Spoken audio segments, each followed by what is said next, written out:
Hola, buenas tardes, saludos a todos.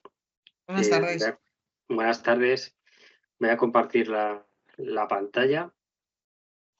Bien, ya estamos. Soy Julio Alcázar y nada, tenemos hoy una sesión de, no llegaremos a la hora y dejaré una parte para si tienen alguna pregunta que hacer. Darle las gracias y la bienvenida a esta clase y que aprovechamos pues, para ponernos un poco cara de lo que es un curso que está siendo a distancia online. Y me gusta comenzar, pues, en primer lugar, eh, poniéndonos un poco en posición dentro de lo que es el curso. Y hoy tengo tres presentaciones para ver si da tiempo las tres, que hace referencia a la última ley de medidas urgentes aprobada en el año 2021 y los cambios que ha conllevado. Y también veremos un caso práctico también acerca en este caso, la vulneración en un caso real del principio de publicidad en una convocatoria de concurso o oposición en concreto. Y luego, pues si nos da tiempo, pues hablaremos un poco de los plazos, ¿no? Entonces, bueno, como les decía, primero me gusta que nos situemos un poco dónde estamos en el curso y para ello me voy al cronograma un momento. Y estamos al lunes 10 de junio, el curso comenzó el 27 y finaliza el día 23 el día 23 de junio. Bien, pues hoy está abierto lo que es el tema 6 y 7 del curso. Aquí tienen el cronograma, que es lo que guía lo que tienen que hacer cada día. Y el próximo martes, día 18, tendrán el curso abierto en su totalidad, como decía mi compañera Silvia, un test final, que es la parte final del curso, que bueno, hay una serie de intentos y oportunidades para realizarlo. Bueno, pues si tuvieran algún problema o alguna dificultad, me pueden escribir que yo estoy aquí todos los días pendiente del curso. El curso está repartido para que el aprovechamiento sea proporcionado a lo largo del mes que dura el curso. Y el martes 18, el próximo martes, que está todo ya abierto, incluido el test final, se puede finalizar.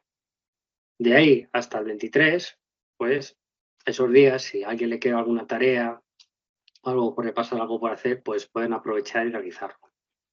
Bien, ¿y qué estamos viendo en este curso? Bueno, este curso sobre tribunales de selección, vamos a ir al primer tema. Hemos abierto ya los 8 primeros temas. Hemos visto los principios de acceso al empleo público. Cada tema tiene una tarea, un test o una actividad de foro para realizar. En este caso, el tema 1 tenía una actividad de foro. Hemos visto la aplicación de los tribunales a los tribunales de selección, el marco normativo en el que nos basamos.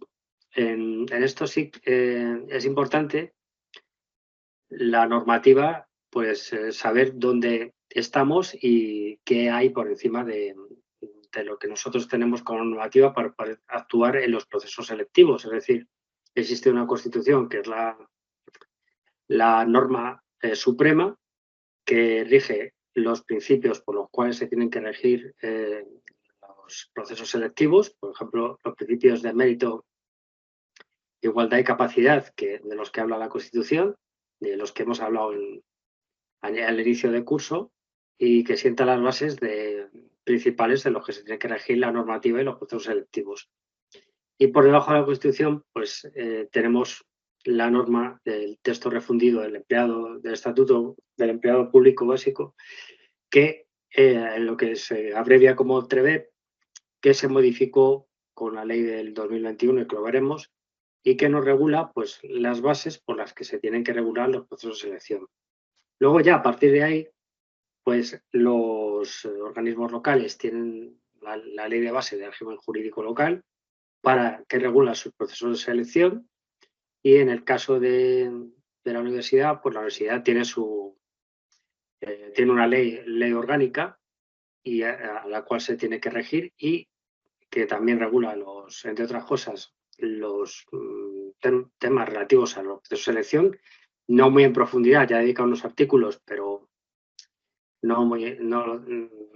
pero aparte de eso, regula muchos esos otros aspectos. Y luego, en el caso de cada universidad, pues el caso de la universidad que estamos, que es la de Juan Carlos I, que estuve llegando al inicio del curso, con anterioridad al curso, pues tiene sus estatutos, y dentro de sus estatutos pues tiene delimitadas otras series de regulados en algunos de la normativa del estatuto, algunos aspectos sobre la selección. Esto teniendo en cuenta que por encima tenemos la Ley Orgánica Universitaria, tenemos el texto refundido del TREBET y tenemos la Constitución. Entonces, como un ordenamiento que va de mayor a menor medida y que me deja a mí un ámbito de actuación y de discrecionalidad para poder actuar en los tribunales de selección y en las oposiciones y en las convocatorias. Bien, entonces el tema 3 habla sobre esto, sobre el marco normativo que tenemos hoy en día. El tema 4 sobre la composición de los tribunales de selección, ¿vale? En esto, bueno, hay un tema importante y es por la Universidad de Juan Carlos I, me imagino que no tendrá problemas por dimensión, pero piensen, por ejemplo, en un organismo pequeño. Piensen en un ayuntamiento, un organismo local, que tiene que convocar un proceso de selección y, como saben, pues a uno de los miembros del Tribunal de Selección tienen que ser una parte de ellos miembros especializados en una materia determinada. Luego tiene que cumplirse también con la ley de igualdad de hombres y mujeres, que hemos estado viendo en la composición del Tribunal de Selección. Y quizás pues estas dos condicionantes en sitios pequeños pues sea complicado de cumplir. En el caso de la Universidad de Juan Carlos I, pues habiendo por la dimensión que tienen, no debería ser un problema en este caso. Bien, hemos hablado de la composición de los tribunales de selección. Y luego también el tema 5, ¿cómo funcionan los tribunales? Aquí había un test para realizar. Recuerden que tienen para ver y para estudiar los temas, tanto formato de libro como formato PDF. En el tema 6 hemos hablado de la actuación de los miembros del tribunal durante el desarrollo del proceso selectivo. Y el tema 7, el personal colaborador. Este es el último tema que se abrió. Mañana tendrán abierta una tarea que es común a estos dos temas. Queda por ver la oferta de empleo público, las bases del proceso selectivo, la convocatoria, cómo se realiza, requisitos para la participación en los procesos selectivos y los sistemas selectivos que existen hoy en día. Oposición, concurso-oposición. Y bueno, y saben que actualmente se está desarrollando también el concurso de méritos. Bien, después de esto, pues tienen al final una prueba final, un test que tendrán que realizar para finalizar el curso. Vamos a empezar con una presentación. Al final, si quieren, pues pueden hacer preguntas y voy a hacer unas presentaciones para que sea algo más atractivo, algo más práctico, algo más de nuestro día a día y que lo estamos viviendo y viendo noticias todo el día de ello y que sea algo complementario al temario que ya tienen. En primer lugar, son 3 breves presentaciones. No sé, la idea es dar un poquito de complemento y apoyo al curso y dar algo adicional. Vamos a hablar de la Ley 20/2021, de 28 de diciembre, de medidas urgentes para reducción de la temporalidad en el empleo público. Bien. Y vamos a hablar de lo que es un cambio en los sistemas de procesos selectivos. ¿Por qué? Porque, entre otras cosas, se modifica el TREBET. España se ve con un problema en el cual el Tribunal Europeo de Justicia está diciendo a la Administración española que el porcentaje de interinidad que tenemos en la actualidad sobrepasa el 8%, que se estén cumpliendo una cifra que se ha estimado en 3 años, que es un abuso de la temporalidad, de la duración de los contratos de interinidad o temporales, que no se puede no se debe hacer, y España está buscando los mecanismos, empieza a buscar los mecanismos para solventar esta situación. En el año 2021 surge esta ley que precisamente, bueno, pues ya va a cumplir 3 años y la situación de los trabajadores interinos, pues en muchas administraciones cada administración sabe que está llevando a cabo un criterio al respecto. También hay que diferenciar en este caso, porque ahora han visto muchas noticias en este sentido, lo que es el personal laboral de lo que es el personal funcionario, puesto que muchas de las sentencias que estamos viendo que está en los tribunales obligando a la administración a convertir al personal temporal en fijo, hace referencia a los contratos de carácter laboral. Bueno, aquí también quiero matizar que más allá del trasfondo de esta problemática que existe del tema de la temporalidad, bajo el punto de vista es algo difícil de solventar el porcentaje porque la temporalidad se da porque básicamente hay circunstancias por las cuales hay un movimiento en los puestos de trabajo que de por sí se van a producir, aunque yo corra mucho ofertando las plazas y convocando oposiciones, y aunque las oferte todas. Una de las medidas que algunas administraciones están tomando, por ejemplo, es acelerar el tema de la promoción interna. ¿No? Pues el problema que tenemos aquí es que tenemos que cumplir con los derechos que tienen los funcionarios, todos esos derechos que hacen que se puedan mover de plaza. Circunstancias como puede ser una comisión de servicios, una excedencia, una jubilación, una baja, promoción interna, un concurso de traslados.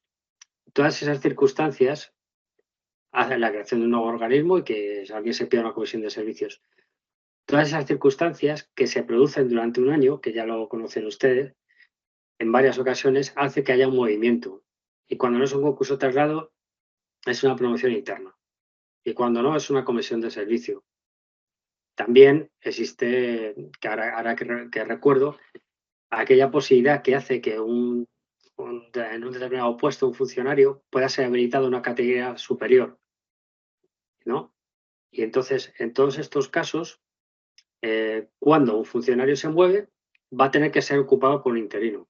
Y como saben, pues el concurso de traslado tiene que ser convocado todos los años, la promoción interna es convocada, las comisiones de servicios son convocadas, cada vez que se crea un organismo o algo. Entonces, el flujo del movimiento de titulares funcionarios por todos estos temas es bastante amplio, puesto que las personas es normal, lo que quieren es mejorar. Entonces, cuando uno aprueba una plaza, quiere ir a un sitio mejor, quiere promocionar de categoría y buscar un sitio dentro del organismo donde se pueda mover. Entonces, siempre va a surgir, va a haber este movimiento, no lo puedes parar. No puedes parar, porque cuando hay una promoción interna, pues tienes que ofrecer todas las plazas a las personas que aprueban la promoción interna para que las elijan. Y si han promocionado, las plazas que ocupaban van a quedar libres. Con lo cual, siempre va a haber movimiento durante el año y un mínimo de integridad pues, bastante alto va a tener que existir siempre hasta que se consiga convocar las oposiciones de esas plazas que quedan libres y vacantes y si puedan ser ocupadas y efectivamente las personas que han aprobado la oposición la seleccionen, pues no será cubierta. Entonces, bueno, se está intentando reducir esto, pero ya digo, bajo el punto de vista es complicado. Luego también hay otro aspecto que creo que es importante, que ya se ha hablado en varias ocasiones y en muchos artículos de él, y es el cambio del sistema de selección de funcionarios, del cuerpo de funcionarios que se está mm, pensando llevar a cabo.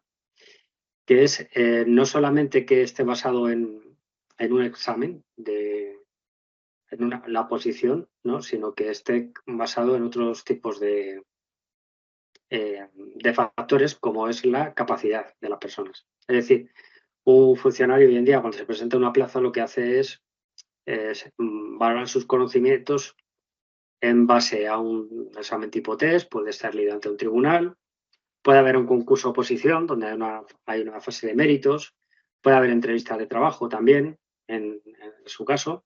En el caso de la universidad hay puestos específicos que se seleccionan, por ejemplo, tipos de puestos de profesores que se tienen que seleccionar acorde con las circunstancias especiales, por ejemplo, la especialización del puesto, de la materia, pero bueno, todo eso está regulado.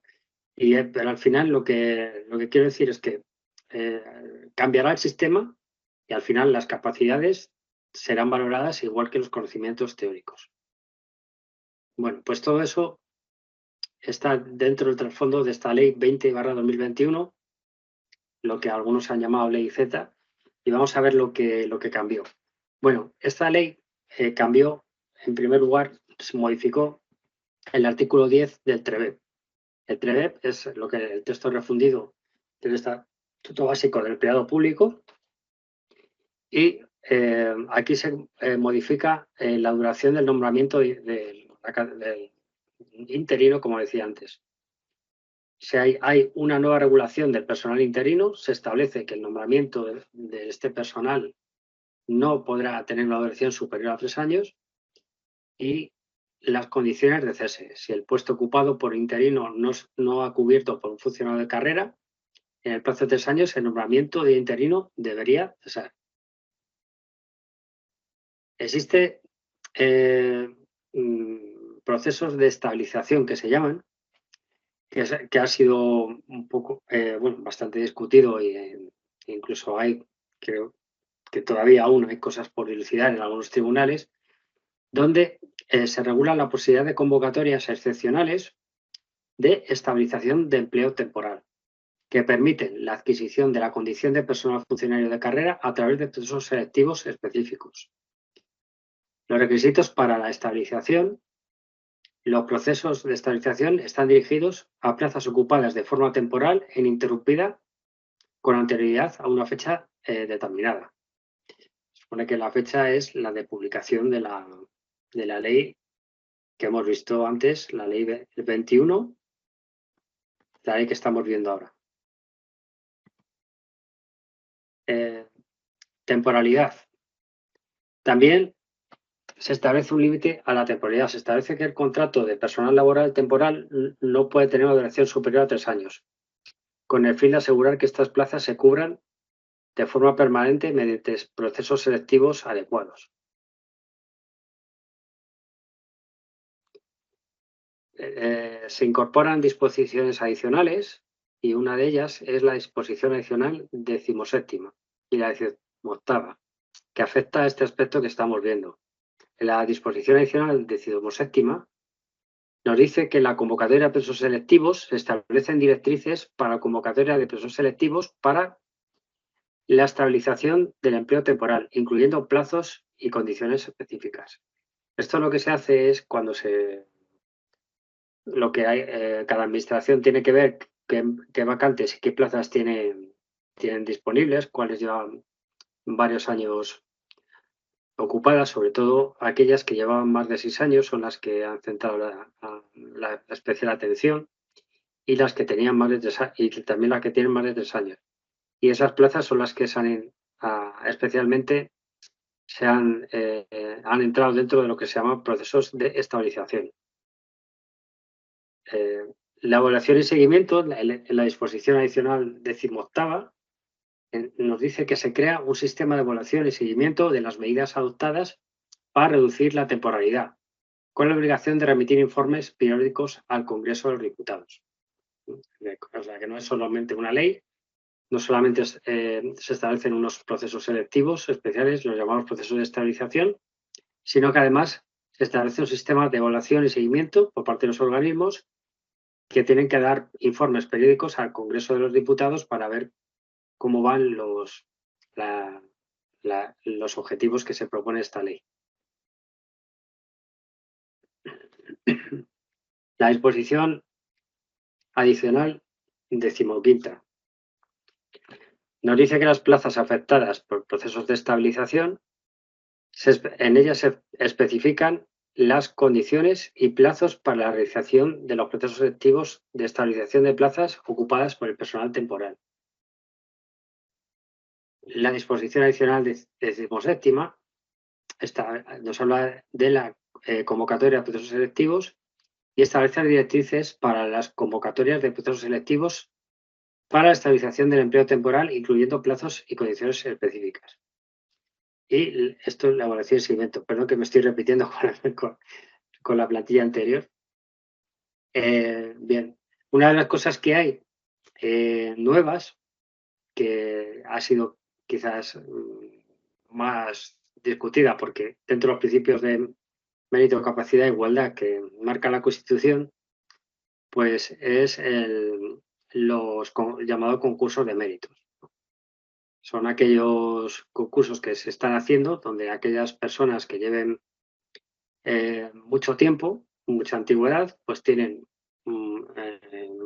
muchos puntos y se crea una lista sin examen, simplemente por un sistema de méritos, y se establece un orden de puntuación y los que entren entre, por ejemplo, los 200 primeros, pues esos obtendrán una plaza.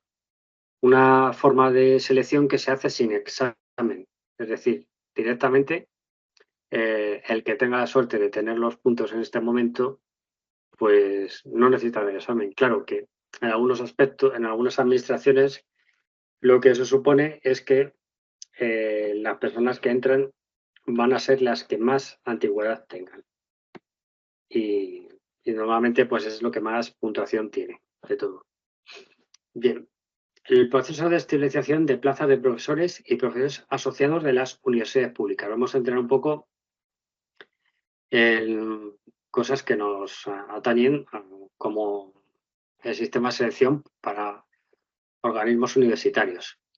Antes del 31 de diciembre de 2024, que es la fecha que no queda mucho, no sé si habrá una prórroga posterior, y conforme a lo establecido por la Ley 20/2021 de 28 de diciembre, las universidades públicas deberán articular procesos de estabilización de las plazas de profesoras, profesores, asociados y asociadas de acuerdo con las condiciones profesionales y dedicación docente previstas en el artículo 79b.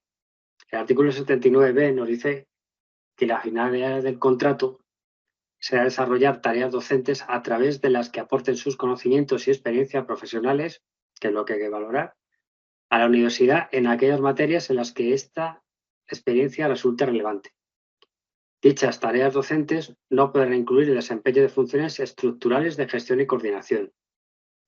El profesorado asociado podrá desarrollar tareas docentes y nos establece un límite, hasta un máximo de 120 horas lectivas por curso académico.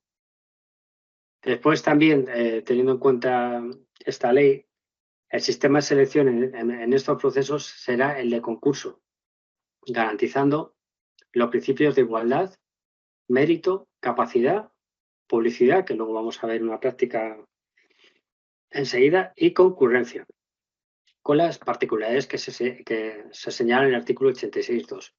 Esto quiere decir que la selección de profesores, profesoras, asociados o asociadas que se realizan mediante la evaluación de los méritos de las personas candidatas, como decía antes, compuesta por una comisión compuesta por miembros de la universidad. La selección de personal docente e investigador proveniente de los programas de excelencia a los que las normas reconozcan como tales. Seguimos hablando del proceso de estabilización de plazas de profesores y profesoras y asociados. Estos contratos vigentes a la entrada en vigor de esta ley podrán renovarse en las mismas condiciones y con la misma dedicación docente hasta que las plazas estén incluidas en un proceso de estabilización de los previstos en la Ley 20/2021. Esto es muy importante porque cuando hemos visto antes que había un límite temporal, límite de horas o límite de 3 años, dependiendo en la situación en que esté cada uno, si están dentro de su plaza, dentro, por ejemplo, del proceso de estabilización, hasta que no se resuelva la plaza, no se debería cesar a la persona que está ahí. Es lo que nos dice. Luego cada administración está interpretando esta ley a su manera, está intentando cumplir y reducir la temporalidad y bueno, dentro del ámbito que se le deja. En el plazo establecido en el apartado anterior y para el supuesto de plazas de profesorado asociado con una dedicación docente superior a la prevista en el de 120 horas que vimos antes, artículo 79b, las universidades públicas pueden articular procesos de estabilización de estas plazas a través de actuaciones específicas que favorezcan el paso de profesorado asociado con título de doctor a la figura de profesorado ayudante doctor.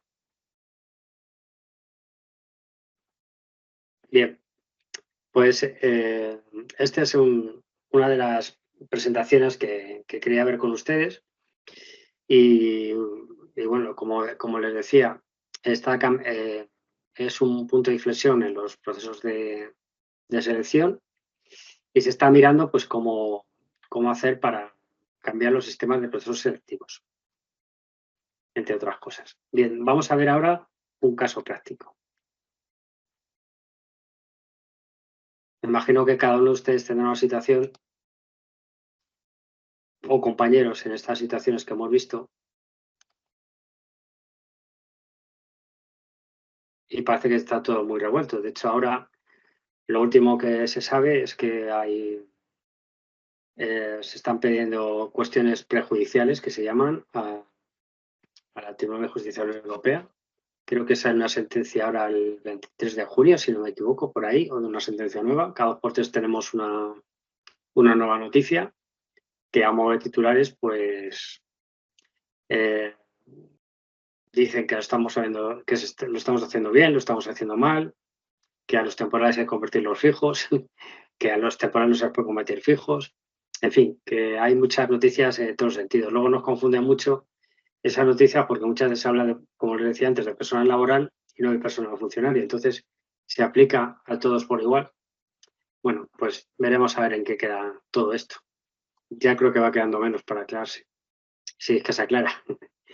Bueno, vamos a ver ahora brevemente un caso práctico.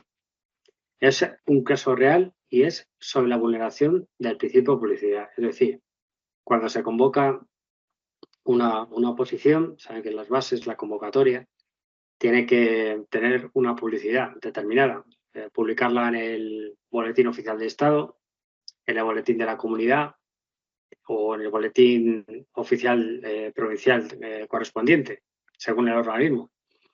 Entonces, no solamente hay que comprobar, publicar la convocatoria, sino que los acuerdos, las actas, las bases, todo lo que vaya transcurriendo a lo largo del proceso selectivo, los listas de aspirantes, lista provisional de admitidos, plazo de alegaciones, fecha de exámenes aprobados, todas esas cosas tienen que tener una publicidad que garantice los derechos de los opositores a que sepan en cada momento a qué atenerse. Bueno, pues vamos a ver este pequeño ejemplo. Bien, ¿qué se impugnó aquí? ¿Qué ocurrió? Bueno, en este caso en concreto, los que recurrieron, los que impugnaban, ustedes saben que cuando una oposición, alguien tiene que recurrir, puede recurrir ante el mismo tribunal. Bien. Si impugnan las oposiciones y no, ya, bueno, cabe la posibilidad de recurso alzada, que es ante el mismo tribunal también, recurso de reposición. Si no se resuelve a su favor, cabe la posibilidad de ir al Tribunal Contencioso Administrativo. Cabe la posibilidad también de ir al que se llama el TSJ, Tribunal Superior de Justicia, a la sala de contencioso administrativo del Tribunal Superior de Justicia. Y en instancias superiores, cuando no estamos de acuerdo con las resoluciones de los órganos judiciales y cabe la posibilidad de recurso, pues existe la posibilidad de acudir al Tribunal Supremo, que es quien sienta jurisprudencia en determinados casos. Bien, pues vamos a ver un caso de una impugnación sobre el principio de publicidad de las oposiciones y como no estaban de acuerdo, pues se recurrió, ¿no? ¿Qué ocurrió en este caso? Bueno, esto es un caso real. Los recurrentes impugnaron los resultados de uno de los ejercicios, en concreto el tercero, ¿vale? El proceso selectivo en el que estaban participando y que fue convocado para la extracción demandada en diciembre de 2018, en este caso, para cubrir por el sistema de concurso-oposición 20 plazas de personal administrativo. Recuerden que hay sistema de oposición, sistema de concurso-oposición y, bueno, ahora estamos viendo también el concurso de méritos. La oposición es la parte en la cual yo me examino y me dan una nota y el concurso pues es la fase de méritos, ¿no? Una fase donde yo, en función de mi titulación, mi antigüedad, mi experiencia, todo aquello que sea baremable, que venga en las bases, me establece una puntuación que hará media con la otra, con la del examen, y de ahí pues salen el listado de personas que han superado la oposición con plaza. Bien, pues en este caso había que cubrir 20 plazas de administrativo por el sistema de concurso-oposición. Entre otros extremos, lo que pedían los recurrentes era la retroacción del procedimiento al tiempo inmediatamente anterior a la calificación del polémico ejercicio, que es el que se recurre, debiéndose efectuar la nueva calificación del mismo, tomando en consideración las reglas de puntuación establecidas en la convocatoria, tomándose como nota de corte 5 puntos y motivando suficientemente las puntuaciones asignadas. Y esta reclamación tiene un porqué. Vamos a ver. Esto ocurrió y se desestimó en base a 3 argumentos. El Tribunal Calificador fijó el umbral de aciertos con carácter previo al inicio de la corrección del tercer ejercicio. De hecho, consignó dicho criterio en un acta hemos visto en el curso que hay varios tipos de resoluciones que hacen los tribunales de selección. Una de ellas son los actas. El acta de 21 de junio de 2019, en este caso, afectando por igual a todos los participantes del proceso selectivo. Es posible distinguir entre nota de corte, explícita a la base, y umbral de aciertos que pertenece, nos dice, al ámbito de discrecionalidad del tribunal calificador. La actuación del tribunal es correcta, se considera la primera vez que se impugnó, y coherente con el peso o influencia equilibrada del concurso en el proceso selectivo. Esto es todo muy interpretable, pero vamos a ver por qué se recurre. Bien, la nota de corte para obtener el aprobado del tercer ejercicio debió ser de 50 puntos y no de 60 puntos sobre 100, ya que dicho corte no fue invocada en las bases rectoras de la convocatoria, sino que se determinó ad hoc y sin publicidad previa una vez realizado el tercer ejercicio. Como ven, aquí en esta puntualización ya vemos que hay algo que no, con el principio de publicidad, no se está respetando, no se está cumpliendo bien. La base de tal pretensión pivota sobre la modificación de las bases reguladoras de manera sorpresiva, nos dice, y unilateral en lo ateniente a los criterios de calificación del tercer ejercicio, fijando una nota de corte no prevista en las bases y cambiándola, como decimos, de 50 a 60 puntos, suponiendo lo que se considera una infracción de la normativa aplicable al proceso de selección.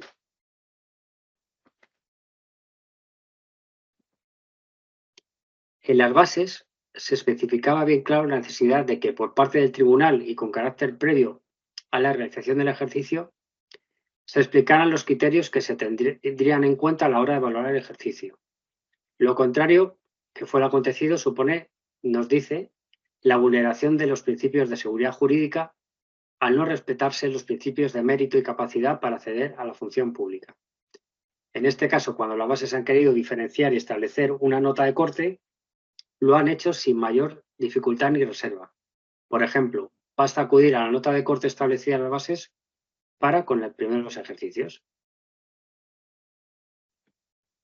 Existe un error en la valoración de la prueba por parte del juzgador. Esto es ya cuando se recurre. Con vulneración del principio de publicidad. por cuanto que no es cierto que la nota de corte fuese realizada con anterioridad a la realización del examen, sino que dicha actuación se produjo una vez que la tercera prueba ya había sido realizada y sin haber dado la publicidad, es decir, sin haber informado a los aspirantes. Así, en el acta de fecha 21 de junio, es decir, con posterioridad a la realización del tercer ejercicio, el tribunal determinó por primera vez que para obtener un aprobado, el aspirante debía obtener 60 puntos sobre 100. O sea, esto me lo hacen cuando ya en unas bases me han dicho una cosa y ya me he presentado el tercer examen. Y han cambiado las reglas del juego también. Esto tiene un problema añadido que ha ocurrido en algunas ocasiones y que a lo mejor se les está ahora pasando por la cabeza a alguno, es que ocurre cuando hay un proceso selectivo, se impugna, se recurre, porque no se está de acuerdo, se eleva ese recurso y tardan 2 años en resolver. Si en todo ese tiempo el proceso ya se ha resuelto, las plazas ya se han cubierto, ya se ha dicho quién ha aprobado y quién no, ¿qué pasa ahora? ¿Qué hacemos ahora? Bueno, pues lo vamos a ver. No sé si conocen algún caso, pero aquí en este caso ocurrió esto.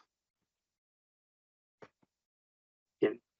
El tribunal reconoce que ante la ausencia de una presión en el tercer ejercicio, cualquier criterio que alterara la traslación matemática de la nota de corte en 5 con 50 aciertos debió comunicarse a los opositores. Por tanto, el Tribunal Superior de Justicia, la Sala de lo Contencioso Administrativo, que es la competente para resolver el recurso, obliga a retrotraer las actuaciones al momento de la corrección del tercer ejercicio de la fase de oposición del proceso selectivo, para que los apelantes vean revisadas sus calificaciones sin que proceda una nueva corrección, estableciéndose la nota de corte en 5 puntos con el 50%. Como vemos aquí, los que están aquí perjudicados y que son los que recurren son todos aquellos que sacaron entre el 59% y 50% de la nota, porque se quedaron fuera del corte y a partir del 60% consideraron que estaban dentro. Entonces, como les decía, ¿qué ocurrió con aquellos opositores que hayan superado el tercer ejercicio? Bueno, aquellos opositores que hayan superado con arreglo a este criterio el tercer ejercicio pasarán a la fase de concurso, baremándose por el tribunal sus méritos e integrándose en la lista final con arreglo a la puntuación obtenida. Y en su caso, obteniendo plazas si su nota final es superior a la última nota de la lista de aprobados publicada a la finalización del proceso selectivo. Eso sí, como apunte, aquellos sujetos que superaron el tercer ejercicio en su momento y tras el concurso tuvieron plaza, no podrán ver alterada su situación jurídica, ¿vale? Y esto es una de las cosas que yo quería comentar y que seguramente pues se habrán preguntado. Porque claro, si ponemos una oposición que ocurre con la gente que ya tiene plaza y ya está trabajando en su plaza, pues esto se resuelve de tal manera que a las personas que han quedado fuera tienen que volverlas a baremar, volverlas a puntuar y, bueno, pues en su caso ofertarle plazas y restituir su situación de que habían quedado fuera de la oposición. Bien, pues este es un caso real y, bueno, ya saben, cuando se está en los tribunales de selección en el curso, yo, bueno, pues reflejado en los contenidos, cómo se organizan los exámenes, cómo se tienen que producir el llamamiento, cómo se tiene que hacer la lista de aprobados, todo eso, el funcionamiento intrínseco, saben que los opositores, las personas que tienen una plaza pueden impugnar exámenes, pueden impugnar preguntas de exámenes, pueden impugnar el proceso selectivo y bueno, si hay personas dentro que además saben que están muy encima de los sindicatos, pues los sindicatos sí que miran con lupa antes de que salgan las bases, cualquier acuerdo, cualquier acta, cualquier modificación y si tienen que recurrir o tienen que impugnar algo, lo hacen. Entonces, es muy importante que en el proceso selectivo se sigan con todas las pautas y legislación que tenemos que seguir. Me imagino que no sé si habrán sido miembros de un tribunal de selección o como vigilantes o ayudantes, si han estado alguna vez en un aula, habrán visto situaciones de lo más estrambóticas, ¿no? Desde que una persona, bueno, de repente que llega tarde y quiere entrar a hacer el examen, hasta alguien que se le olvida el DNI, hasta una enfermedad, hasta, bueno, pues luego puede haber lo que se llama examen de incidencias, que es aquellas personas que por causa justificada no han podido ocurrir a un examen, se les convoca posteriormente a un examen de incidencia. Pero a veces son muy rígidos. Yo, por poner un ejemplo, me contaron el caso cercano de una jugadora de golf en Estados Unidos que la asesinaron hace unos años, no sé si recuerdan el dato, pero hace como 5 años o así aproximadamente. Y el novio de esta chica, pues, estaba opositando a la posición de policía. Bueno, pues coincidió el asesinato con el examen a policía y evidentemente el hombre se fue a Estados Unidos, pero el examen se celebró y se quedó sin la oportunidad de poder hacer el examen. Entonces, bueno, esto puede parecer muy injusto y de hecho lo es. Existe un examen de incidencias para determinados casos, pero al final hay un tribunal de selección y hay unas decisiones que tomar y hay oposiciones que son más rígidas en sus sistemas, en su organigrama, en su figura, como es la policía, que es un sitio de mandos, que en otros casos, ¿no? Bien, bueno, pues con esto hemos visto el caso práctico y ahora vamos a ver la última presentación. Vamos a sobre fases y plazos. Bien, esto es como regla general, ya saben que luego hay una selección en las fases, tiene discrecionalidad para tomar sus decisiones, pero que hay unas normas a las que los que tenemos que atener. Bien, vamos a hablar por último de las fases y plazos en las oposiciones. Esta presentación también es corta, como les decía, se trata de una hora, intentar hacerla amena y dar cosas diferentes a lo que tenemos en el curso, cosas que sirvan de complemento. Estas presentaciones después las tendrán ustedes en la plataforma del curso, las subiremos y la podrán ver igual que se va a subir la grabación. Bien, bueno, la oferta de empleo público se aprueba anualmente por las entidades, aparte de los ayuntamientos, también el resto de entidades, y se publican en el boletín correspondiente. Puede ser el boletín oficial de la policía, como les decía, en el caso de la universidad, en el boletín oficial del Estado, o en el boletín de la Comunidad de Madrid. Vamos a diferenciar aquí entre la OPE y la convocatoria de la oposición. La OPE es la oferta pública de empleo y es el anuncio que hace la Administración de las futuras plazas que se van a ofertar de empleo público. Y la convocatoria de oposición es la convocatoria, es el acto de llevarlas a cabo. Es decir, cuando ya salen, cuando ya se publica y ya puedo presentar las instancias, ya saco una serie de, cuando ya empieza lo que es el proceso selectivo. ¿Qué plazo entre oferta y convocatoria de la oposición hay? Bueno, 3 años desde que se publica la oferta de empleo público hasta que se constituye la convocatoria de las oposiciones. Tras la publicación de la oferta, el organismo, que aquí nos dice ayuntamiento, en esta presentación es organismo, aprueba las bases de la convocatoria de la oposición, especificando el número de plazas convocadas, el sistema selectivo escogido, los derechos de examen, el temario, entre otras muchas cosas. Las tasas también es algo que tenemos que ver en las bases de la convocatoria de la oposición. Plazas reservadas al cupo de discapacidad, por ejemplo, son otros aspectos importantes. El plazo de presentación de instancias en la oposición. El plazo es de 20 días y este plazo comienza tras la publicación de la convocatoria en el BOE. Y el plazo de presentación instancia son 20 días hábiles o naturales a elección de la Administración. Estos se empiezan a contabilizar un día después de que salga publicada la oposición. Seguimos con los plazos. A continuación se sacaría la lista provisional de admitidos y excluidos en la oposición, un mes máximo de tiempo. Tras 20 días hábiles o naturales, la Administración debe publicar la lista provisional de los aspirantes admitidos y excluidos en la oposición y el plazo máximo es de un mes desde el día siguiente a la terminación del plazo de emisión de solicitudes.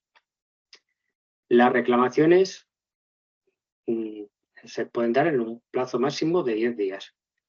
Es un plazo para subsanar la solicitud de la oposición. Este normalmente consta de días hábiles desde la publicación en el tablón de anuncios. La subsanación puede ser por error material al rellenar la solicitud o, por ejemplo, la ausencia de resguardo de haber abonado la cuantía correspondiente.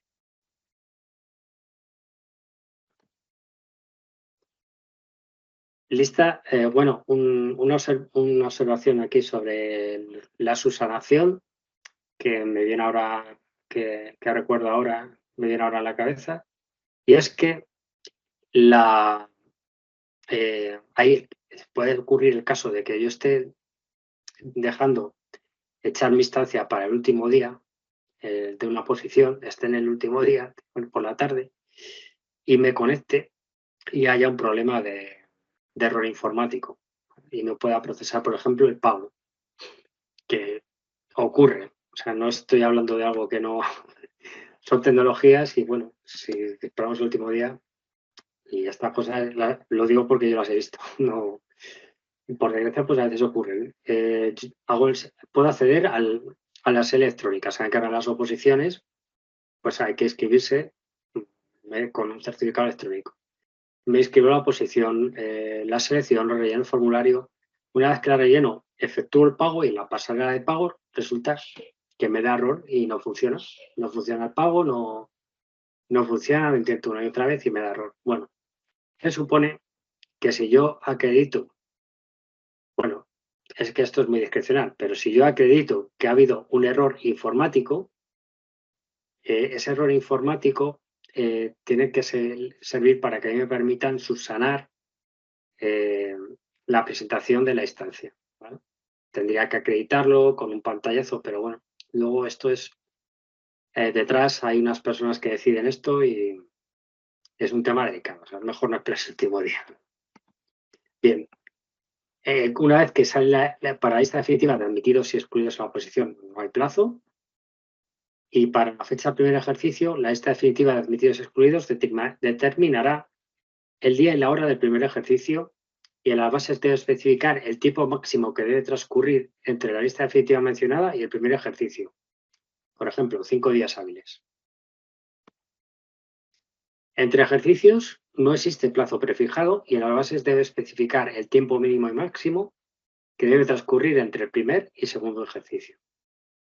Alegaciones. Tras cada ejercicio, la Administración puede dar un plazo de alegaciones que no tendrá naturaleza de recurso, que debe estar especificado en las bases y que la casuística nos da, por ejemplo, 5 días hábiles.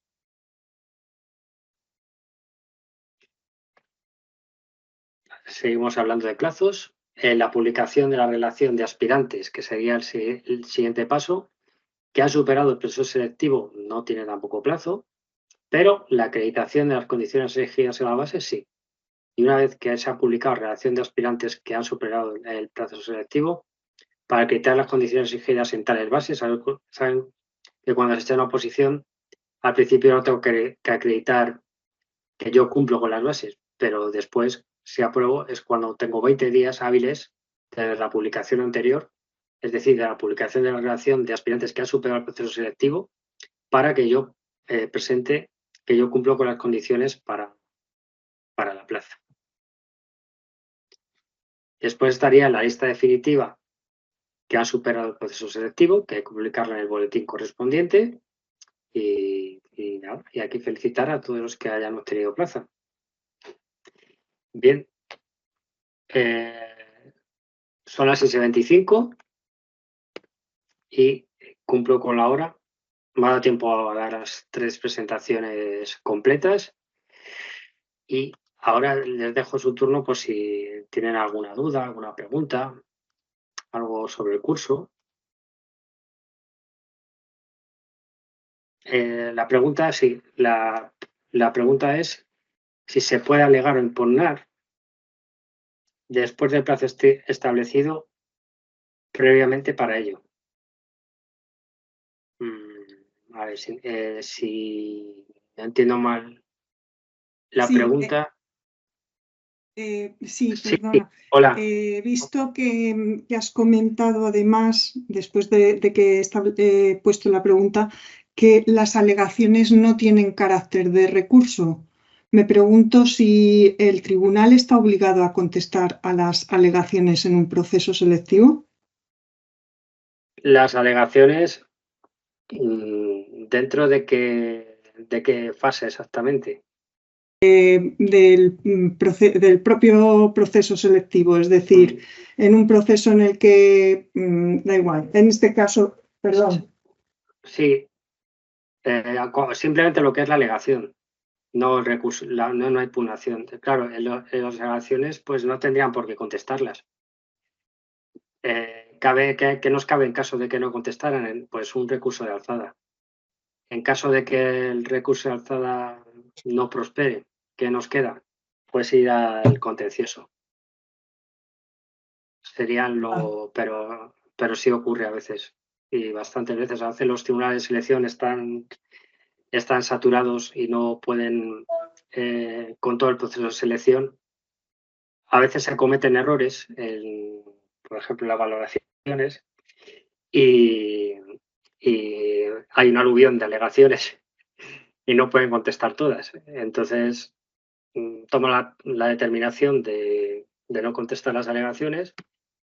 Tienes que, una vez transcurrido el plazo, pues tienes que interponer un recurso de alzada, y si no resuelve el recurso de alzada, pues no te queda otra opción que ir al tribunal. ¿El recurso de alzada se puede hacer en cualquier momento? El recurso de alzada creo que es un mes el plazo, pero hablo ahora. Para contestar sí, pero me refiero, aunque no haya terminado el proceso, si a unas alegaciones de una primera fase no se ha respondido,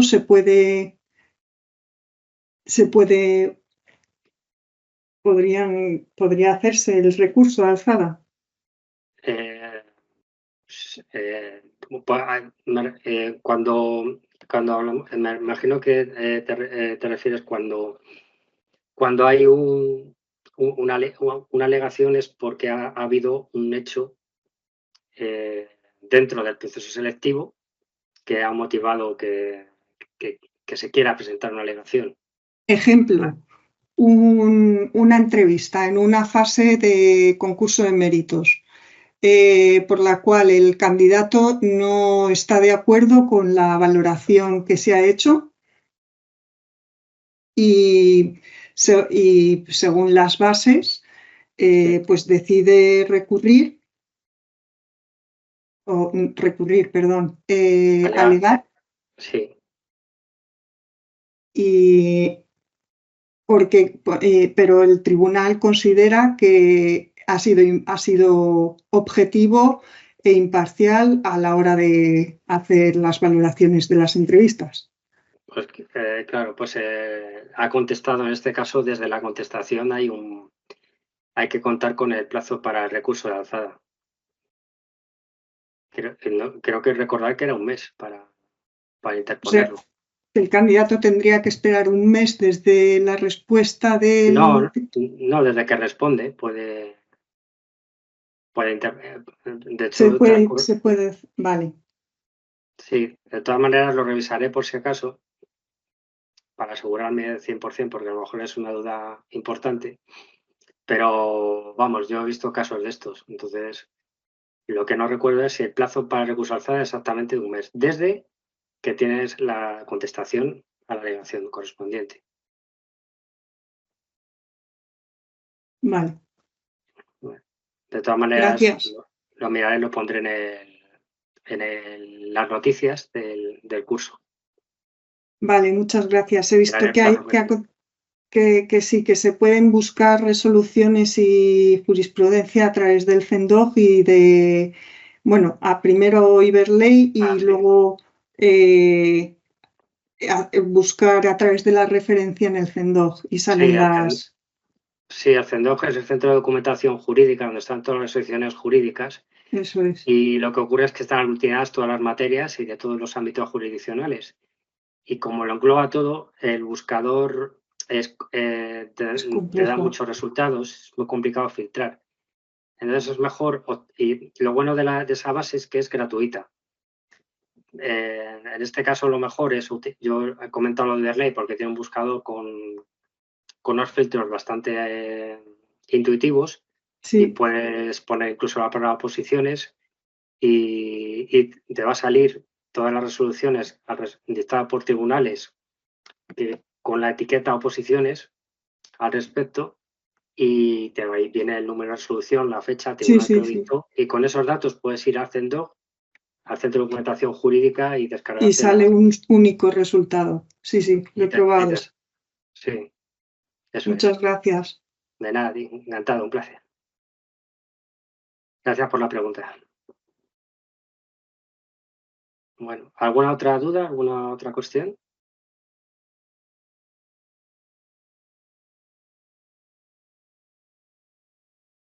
Sí, una pregunta. Eh, Sí. Me he leído previamente el tema 6. Si estamos en una oposición y hemos hecho el llamamiento para entrar en la sala, en el aula, ya han entrado todos, el aula se cierra, pero de repente aparece un último opositor que llega corriendo. Yo pensé que no tenías derecho a dejarle entrar, pero por lo que estoy leyendo en el tema 6, sí. ¿Eso es correcto? Siempre y cuando no se haya comenzado a realizar el ejercicio. Si no he leído mal. Eh, bueno, Lo que he leído y es mi pregunta es, si se ha cerrado la puerta, ¿el opositor tiene derecho a entrar? no recuerdo si había alguna causa. eh, No, alguna causa. lo que usted ha puesto, no. No había causa, ¿no? No. Pues, Pone que pues usted ha puesto que el último llamamiento es cuando se hace la realización del primer ejercicio. sí. Yo no lo hubiera dejado entrar, pero ahora ya me quedo con la duda. Bueno, yo no recuerdo si es algo, lo que no recuerdo si es algo que impone la normativa o es una. Hay cosas que lo tenemos por norma y hay otras cosas que son discrecionales y que como hay un órgano que vela por el tribunal que vela por la oposición, se suelen hacer consultas a ellos. En este caso yo haría una consulta, por si Ujú. acaso, pero vamos, yo lo he visto eso. Que no, que sí, Que que sí, no, yo he visto que se han dejado, siempre y que se han cuando dejado no entrar. hayan repartido los ejercicios, o sea, sí. Vale, vale.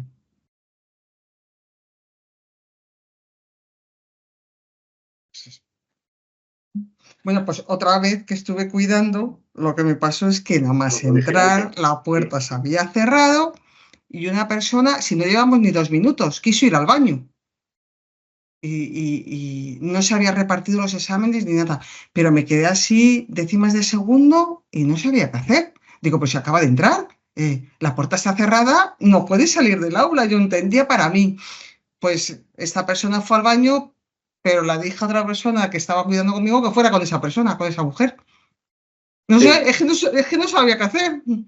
No, sí, es que estas cosas ya no es que vengan establecidas una ley, una norma que te digan exactamente lo que tienes que hacer, sino que hay como manuales que te dan instrucciones y que ya son más recomendaciones, pero sí que es cierto que en esas cosas, y además en una misma posición te va a variar porque va a depender del tribunal, lo que decida en ese caso, va a variar el momento que decide que el opositor puede ir al baño, en qué momento, pero siempre va a tener que ir acompañado.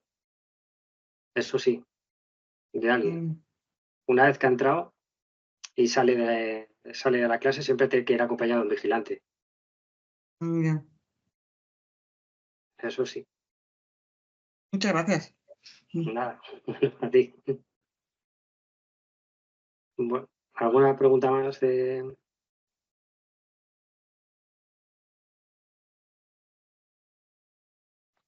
Si tienen alguna pregunta que no hayan comentado, también la pueden hacer a través de mensaje en estos días.